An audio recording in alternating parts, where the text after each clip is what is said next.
Наступил 2026 год. Верни мне мой... У дедушки красивая шляпа. Бабушка красиво одета. Фартуки. Я, в общем, этом... Вечеринка у нас такая. Вечеринка, да, у нас тут. Так, что тут, буду стрелять? Нет? Сейчас посмотрим. Не, что-то не стреляет. Чё? Иду.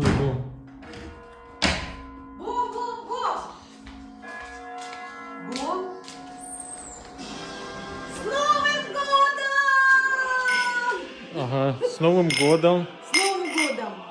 Здоровья, чтобы все были живы и здоровы! Это точно. Ура! И быстрее кончалось и слово. Хватит.